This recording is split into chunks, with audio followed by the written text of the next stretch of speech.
Ladies and gents, welcome to UX, and this is Iran just revealed hundreds of the fast attack boats. Mosquito fleet, isn't that a glorious name? Then the US military responded. Yeah, that is the most diplomatic way you can say it. Responded. Hundreds of speedboats swarmed US fleet again, because it's one of the latest video. The Sentinel-2 satellite confirmed it. 130 fast boats. Like, oh, okay. F-16s, F-18s, F-15s, all the Fs, all the As were involved. US just said, everybody, have a field day, I guess. Okay, so Iran didn't do this a month or so ago when things were blowing up. After a ceasefire, now they're doing it, which to me tells it like, yeah, it's a desperate last attempt, because Iran thinks it's now or never type of way. So maybe we'll see more extreme responses from Iran this time. I don't know what that means. I don't know if US will feel it. US will be like, oh, it's different. Maybe that's what they'll think. They won't even realize if something's extreme or not, because the defense is that good. This video is by Max Afterburner, obviously. Let's go this one. Everybody, it's May 10th, 2026, and this morning, fresh Sentinel-2 satellite imagery dropped showing 130 plus IRGC fast attack boats confirmed inside the Strait of Hormuz in two massive coordinated formations, and that is Iran's newest threat position. That's their new cards on the battlefield, likely, because after everything the U.S. military has done to destroy their conventional forces since February, this mosquito fleet is essentially all they have left on the water. That's not a knock. These boats are a real threat, obviously, and we're going to break down exactly why throughout this video. But here's what should have every... I don't think mosquito fleet is a knock. It's literally the concept. Like mosquitoes, there are many and swarms at once type of way.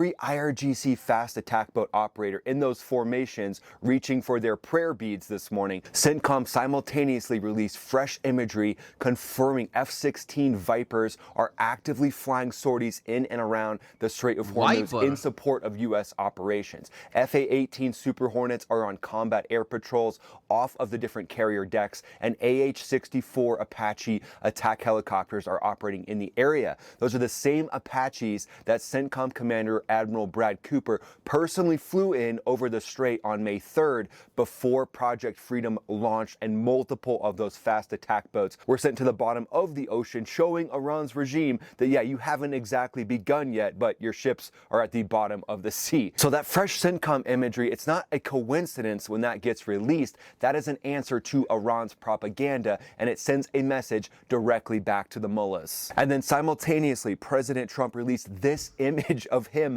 in the Strait of Hormuz with these fast attack craft coming right at him. This is a not so subtle flex showing Iran's mosquito fleet that if they decide to get a little cute, get a little handsy, that there will be a direct response from the U.S. Navy and the U.S. Air Force with those fresh photos showing those F-16s up there ready to roll. So we've got two sets of imagery this morning, one showing the fast attack craft, and then CENTCOM showing... What's with F-16s though? If you have F-18s, FA-18s, which is like a more advanced plane, it's 4.5 gen plane, which is more advanced than F-15 and F-16. It's in the number as well, F-18, so it came after. And F-15 is like a powerhouse because of its size and how it was made. Apart from F-22, it's the only plane in US arsenal that is that level of powerhouse, using the same type of plane, two-engine, air dominance. The F-15 and F-18 makes sense. Why F-16? Is it one of those F-16 that they use for electronic warfare? Is that what Viper is? F-16 Vipers? I don't know. I think it's one of those, right? Like surveillance and electronic warfare. What is it called? F-16? I forgot the code, but is it that, or is it just like your normal attack F-16? I guess if you have used them type of way, why only use F-18? I don't know. And I guess Air Force is using them, F-16, because F-18 is like Navy. what the response would be to those fast attack craft. So again, a not so subtle flex here showing Iran what those fast attack craft would meet. But before we break down the entire kill chain, there is a name that you need to know that isn't necessarily making the front pages yet. That's Brigadier General Mustafa Salami. Seriously, is Salami back in the mix now? Are we getting more information from Salami? Is he back on the board? Because if he is, it's making me extremely hungry and wanting to have a charcuterie party. But most people in the West know the name Hossein Salami. Is he back on the board? I'm like, which board he's talking about? I'm like, oh my God, of course, that board. Yeah, all were like puns apparently. And he was so smooth, even I'm like, wait a minute, is that pun? Yeah, it's pun. That was the commander-in-chief of the IRGC, killed in Israeli strikes in June of 2025. But Mustafa Salami is his older brother, and unlike Hussein, who was everywhere, the speeches, the threats, the propaganda, Mustafa is almost invisible. You could say that he's waiting for a second course of the charcuterie party, if you will. He's regular Iranian army, not IRGC, a veteran of the Iran-Iraq War going back to the 1980s. He currently serves as a senior advisor to the Chief of General Staff of Operations. Wait a minute, yeah, there is an army beside IRGC. I forgot that. Yeah, apparently that's the case. Oh, okay.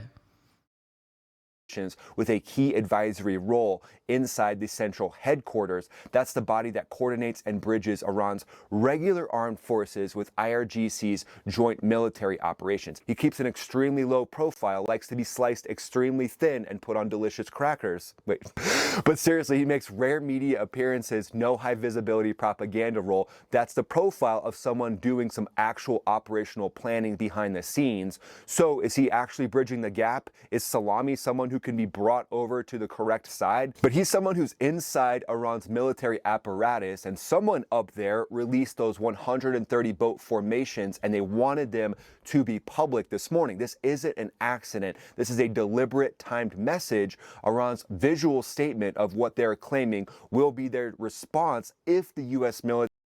It's not just a message. Message is few boats. Message is like 5 boat, 8 boat, 10, 20, 130. This was a proper attempt. And when I even think about like 130 boats, it's like surprising the USA just like crushed them. Not really surprising, but in a way impressive is what I'm saying. 130, like imagine those 130 speedboats trying to confuse the Aegis system. Like I said, Aegis system is not going to engage there, is it? Like defensive system usually will consist of like planes that you scramble. It's an aircraft carrier group, not to mention Air Force is there as well. Why would you not do that? It's speedboats. Everybody's like, what about drone swarms? What about speedboat swarms? Aegis system not going to work there. Like all the CVs, phalanx is not going to work there. What are you, stupid? You think they only have that? Are you forgetting the name? It's aircraft carrier. They have aircrafts. They're going to scramble them first. Why waste everything else? Military relaunches what President Trump called publicly Project Freedom plus a lot more, basically saying there would likely be strikes plus crushing those fast attack craft. Project Freedom, that was the operation launched May 4th to guide neutral commercial shipping out of the Strait. That was paused after 48 hours at Pakistan's request while peace talks continued. But President Trump made the terms clear. He said, we may go back to Project Freedom if things don't happen. It'll be Project Freedom Plus, meaning Project Freedom plus other things. He didn't say what those other things were. He should have said Project Freedom Pro and Project Freedom Ultra. We'll decide which plan to upgrade to.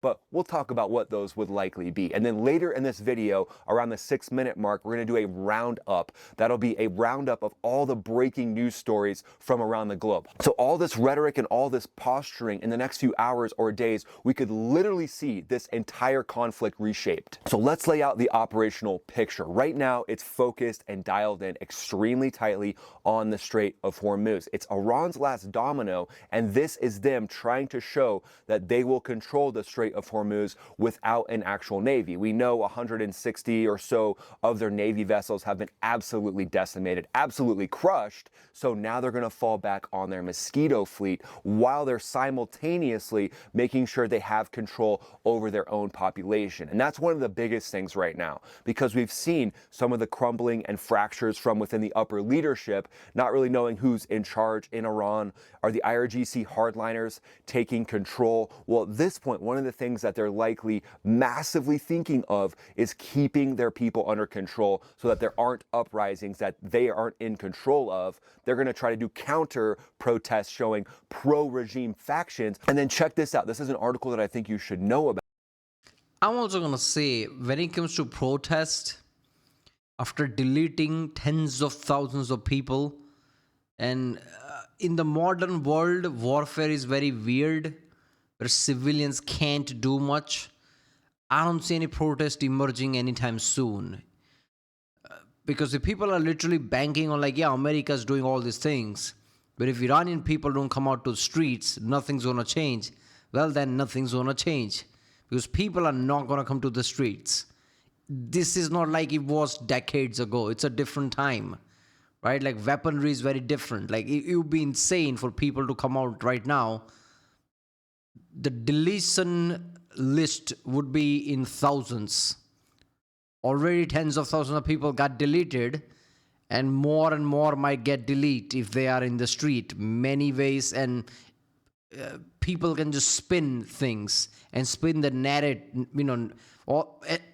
I'm not want to put names because people do get pissed off in the comments, but like entire narrative might change is what I'm saying, based on whatever people want to report, like fake news and all that is much stronger nowadays. What I'm saying is it's a very different time. So everybody's like, yeah, this is like, like how decades ago, like uprisings were happening. It might not happen the same way. And credit to CNN, this is something that I think you should know. They said Iran's two-tier internet access fuels anger and exposes cracks in the regime. So CNN is publishing stories showing how the IRGC is trying to strangle their population's ability to actually know what's going on behind the scenes. And the article goes on to say that the internet blackout in Iran is more than 2 months old, the longest on record. For millions who rely on being online to make a living, the void has been devastating. I mean, obviously, imagine trying to run a business in Tehran right now online. Not going to happen. Also, there's reports saying that the IRGC are targeting people that have Starlinks. They'll detect them as soon as they get turned on. They'll get targeted by the IRGC. But it looks like some have privileged access through what's called Internet Pro, and that's causing widespread public criticism. The program launched earlier this year appears to be another weapon and public criticism. In a country where everybody is suppressed, internet has been shut off, basically telling people like you don't have any freedom or anything, you don't get a say. What criticism? Who's criticizing anything? This is like saying, like stealing is wrong while murders are happening. Like, what are we even talking about here? Like everybody's suppressed. Nobody can criticize anything. That's the whole point. I remember like there was a clip of I don't know which channel was it, but like one of the Iranian minister was like talking from Zoom, and they're like, yeah, you're connecting with Zoom, you have internet, but nobody else in the country has internet. And he was like, I don't know what to do, type of like stuttery response. Yeah, it's just insane, man. Enabling hardliners and the Islamic Revolutionary Guard Corps to exert control on Iran. Iran's state media boasts of the unity of the government and the people in the face of what it calls an imposed war by the United States and Israel. But because there's an imposed war, we have to totally black out our internet. Yeah, we're not doing anything nefarious behind the scenes. We just think you'll be safer without internet. You can see the gaslighting of their own population is continuing at an all-new level. And credit to CNN for exposing how the IRGC is trying to strong-arm their entire population. But we know that as a part of Project Freedom, it's not just the destroyers, the actual ships that are out there, even though those are very important, with that 5-inch gun that is uniquely suited to strike down these fast attack craft. Everybody who said you couldn't get the job done with 5 inches, well, here you go. The U.S. Navy is coming in and showing that 5 inches satisfies every single time. But in addition to that 5-inch gun, we've got over 100 land and sea-based fighter aircraft. See, the thing isn't about 5-inch gun, it's about the diameter of the said gun and the munition it fired. Okay. That would be used to strike down this new swarm, this new massive mosquito swarm that Iran is flexing, and that would include F-15Es, F-16s, F-35s, and EA-18G Growlers to strike down the drones and also any of the surface-to-air missiles that might try to team up with this mosquito swarm. And don't sleep on those carrier-based F-18s that have been striking down Iranian oil tankers. Those are definitely the guy that she told you not to worry about. Oh, who? F-18? No, he's just my tennis coach. He just helps me with stretching. Yeah, I'm sure he does.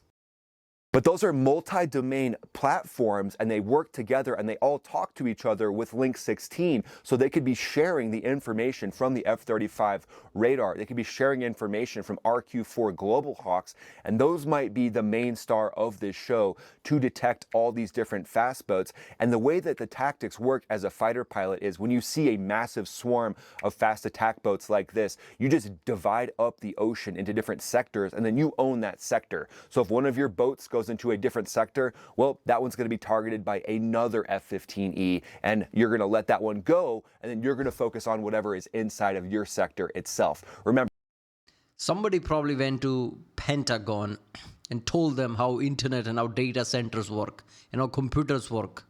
Multiple nodes targeting different data and seamless connection. And they're like, wait a minute. We can do this in warfare. And there you go, your modern American system. Everything's seamless, everything's connected, and every plane has their job. Oh, this area is yours. That F-18 destroys anything. Oh, boat passed through, now it's other F-18. Should I do it? No. This is the only place you shoot at it. There you go. Everybody has their job. Remember, 15,000 service members in the blockade itself. What's being said, up to 50,000 service members in the CENTCOM region altogether right now. And that means Marines from the Marine Expeditionary Unit with their F-35s that are up there doing short field takeoff vertical landings. AH-64s from the U.S. Army are in the works now with the 82nd Airborne overhead helping to coordinate all these different strikes. And they would likely be one of the main teams helping to get the ISR, the intelligence, surveillance, and reconnaissance to all these fighter aircraft that need it should these strikes go down on these 130 plus fast attack craft. And we know the AH-64, the MH-60 Seahawk helicopters, those engaged and destroyed 6 Iranian fast attack boats already that were threatening commercial shipping during the beginning of Operation Project Freedom. But why did Iran only send 6 initially, and now they're flexing this fleet of 130? Well, likely the hardliners in the IRGC, maybe some of the factions that wanted to do their own thing and get control themselves, they realized that 6 isn't even going to make a dent in anything. It's not even going to be a hard challenge for the U.S. Navy. So maybe we've seen some uniting within the IRGC itself, with them now coming together in these massive fast attack boat swarms. So this morning, 130 plus fast attack craft, and they formed coordinated formations near Kashim and the Rock Islands. Those are some of the islands we've looked at on the imagery, and you can see all the different coves and coastal hideouts where these things can be. So likely they all united under the cover of darkness, and then they just broke together into these big formations, and that was confirmed by the Sentinel-2 satellite imagery that was released publicly. Looks like it was mainly released by Iranian aligned channels because, again, this is them flexing, this is them trying to create deterrence or strength in the bargaining position. Yeah, look, man, 130 F-18s, A-10s, a lot of F-15s, 15 or 20 jets in the air, not to mention multiple helicopters. 130 is a big number. I don't think it's big enough though. If they think we'll just like suddenly swarm this carrier, no. If you leave your post where you are right now, where you're gathered, and go anywhere in remote direction or where the American fleet is, America will charge you before you even come close. They'll have ample room between where you are and where the fleet is, and they'll just pick you off one by one. Right? One thing you can give Americans that they don't sit around.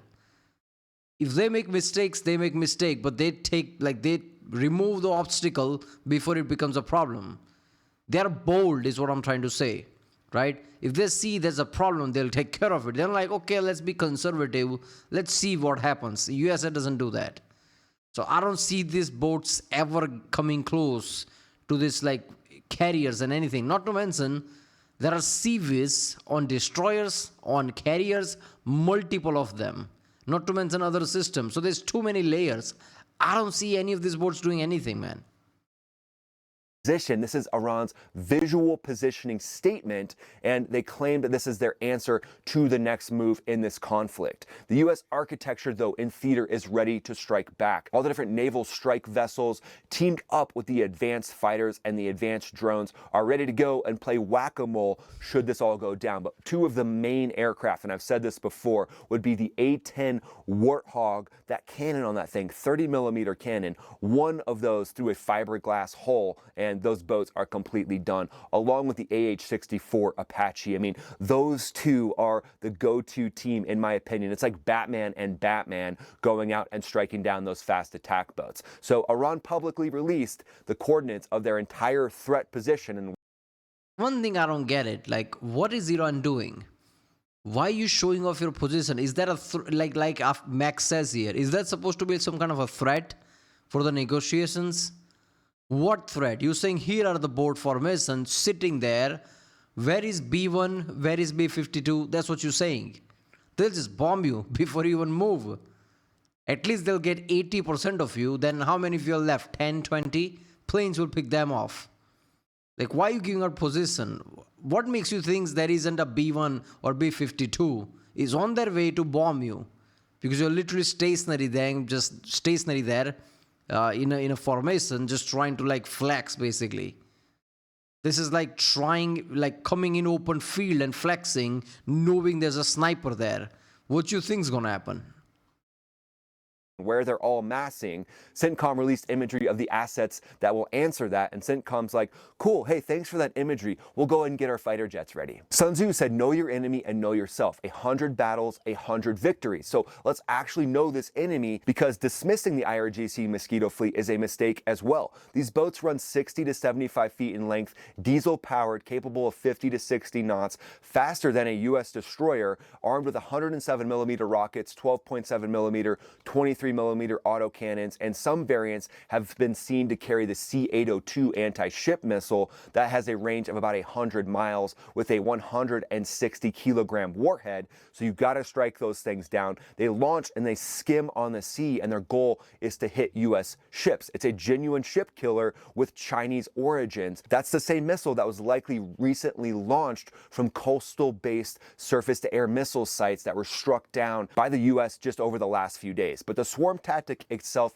is their real doctrine. Multiple formations split into simultaneous approach vectors to saturate a ship's defenses. Their engagement capability from different angles can be harder, and the IRGC knows that, so their whole goal is to overwhelm. But the U.S. would answer with the Phalanx, the Sea-Wiz, the 5-inch gun that always satisfies and gets the job done. It gets in there, hits the tight spaces, and explodes right when it's ready. And then you have the air assets overhead that would be the real stars of the show, striking down dozens. How old is Snoop Dogg now? Does this examples, and does that even work? I don't know. All right, look, here's what I'm gonna say. People say usually like, okay, imagine you're in a hall, or like railway station, like whatever. Anyone can be like hiding in like ceilings and like behind a pillar and can just swarm you. What you gonna do? You're missing one critical point. Space around the railway station is also controlled by the United States. How you gonna get to the railway station to swarm them? You think these boats are suddenly gonna be close to these ships and gonna swarm them?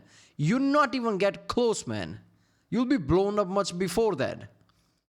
These 130 ships are not suddenly going to be like around this aircraft carrier group. Like, there are much more layers before that. You're not even going to get close. Like, the way US carriers work, there's a massive buffer zone.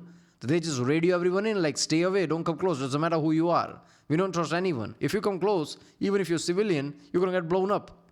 These boats there is a real buffer.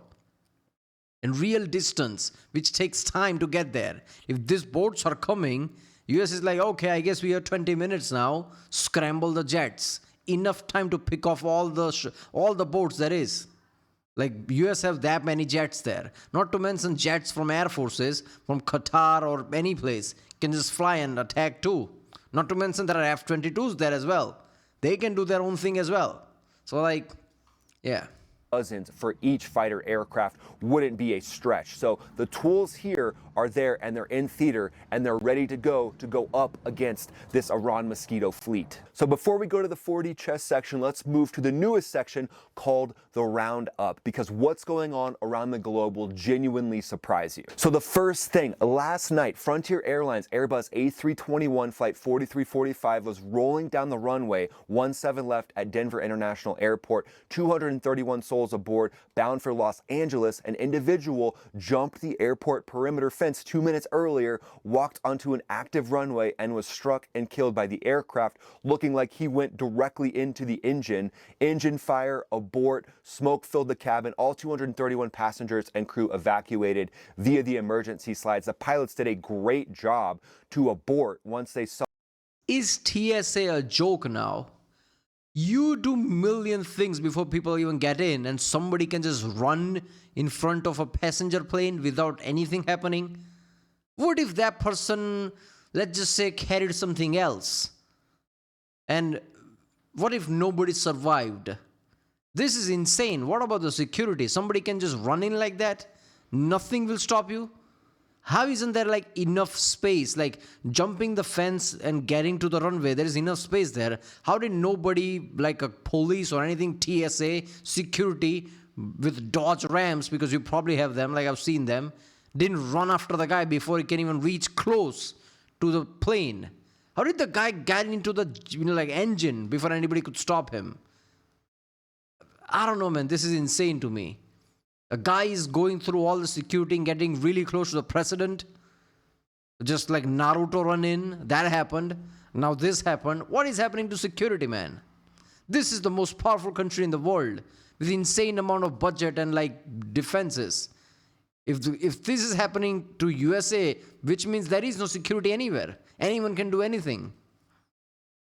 Saw what had happened. Looks like there were some minor injuries. The crew executed the abort flawlessly under extreme pressure. The perimeter breach, though, here is extremely serious, and that's a separate matter that the NTSB and FAA will dig into hard. And then the next story, the Pentagon. On May 8th, Pentagon has released its first batch of declassified UAP files, 162 records posted to war.gov, UFO military incident reports, pilot accounts, photos, and videos from CENTCOM, Indo-Pacific Command, European Command, across the board, sightings going back to the 1940s. One pilot reported a triangular metallic object at 25,000 feet over the Mediterranean, making 90-degree turns. Official conclusion, no confirmed extraterrestrial contact yet. As someone who has spent thousands of hours looking out of a canopy, things like this are awesome. Seeing this start to come out and people able to talk about it is just. If you know about physics in general, you'd know like 90-degree turns are near insane. Because just how energy and momentum works. Like, yeah. So that alone is like, 90-degree turns, that's insane.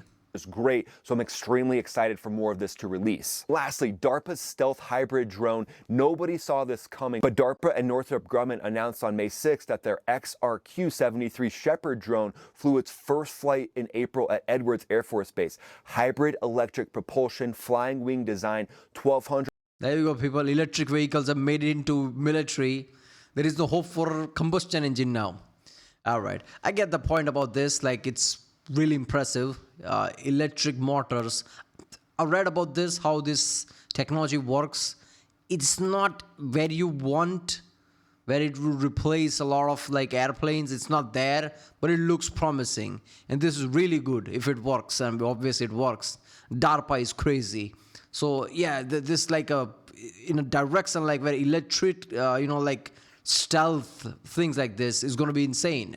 Because very little heat coming off, it runs on electricity, right? So I don't know where this technology goes, but if it's perfected, stealth just became much better. pounds, dramatically reduced acoustic signature, meaning it's far harder to hear coming than any conventional drone. This is the next generation ISR technology that makes future surveillance missions almost impossible to detect, and I'm extremely excited about this one. This one could change warfare as we know it. So let's move to the 4D chess strategic analysis section, because how this all works is the E-2D Hawkeye will pick up this swarm of 130 plus fast boats teamed up with AWACS and other assets. They'll pump all that information to the fighters and the Aegis system. The fighters are going to get direct data on where the swarms are coming from, potentially even taking out the coastal hideouts before this even kicks off would be one of the main goals. I think there are few E3 Sentinel, E3s are constantly flying around this area, which has much bigger diameter than E-2D Hawkeyes, because E-2Ds are like smaller version of it for Navy, obviously, while E-3s are big one with much bigger range. So they are constantly flying, not to mention certain satellites, which is constantly like Sentinel-2. Like things are like constant, everything is constant under eye. And on top of that, E-2D Hawkeye has like precision level to it, which is important if you want to target things. So yeah. A-10s rolling in, F-35s, F-15Es, crushing those coastal hideouts before they can even take off. And then strategically targeting the different assets with the E-2D Hawkeye, showing the different fighters where to go. At this point, if the gloves come off from a military standpoint, option one is direct strikes on those IRGC command and control nodes that are coordinating the fast boat swarms. You don't even need to necessarily hit the fast boats themselves early on. Later, once they're in the water coming at you, yeah, but if you take out the different areas that are coordinating the swarms, that's a massive strike to the IRGC as well. But we know the U.S. has ran some of this playbook before, dropping GBU-72 5,000-pound bunker buster penetrators on hardened Iranian anti-missile ship sites along the coast, right where these fast attack boats are launching from. And that infrastructure is likely gone. Have they rebuilt some of that? Is it time to bring back out the GBU-72 5,000-pounder and apply that same logic to the naval command structure of the fast attack boats? That is definitely on the table. And then also think of the CIA dimension. The U.S. intelligence community has significant covert capability to disrupt Iran's internal military communications, accelerate economic destabilization, and target IRGC financial networks. A lot of cards on the table as Iran's unleashing their photos of their 130 fast attack boat swarm. The U.S. is simultaneously dropping photos of the fighters that will take them down. Where do you think this conflict goes from here over the next couple days? Do you think that will actually start? I feel like Iran is intensifying because Iran thinks it's now or never. So it will be interesting, like, what happens now. Because if US seamlessly just like swat away all the threats, that should tell Iran like nothing's gonna work. It should have been obvious by now, but like I guess Iran needs more proof. I don't know. And when it comes to CIA, yeah.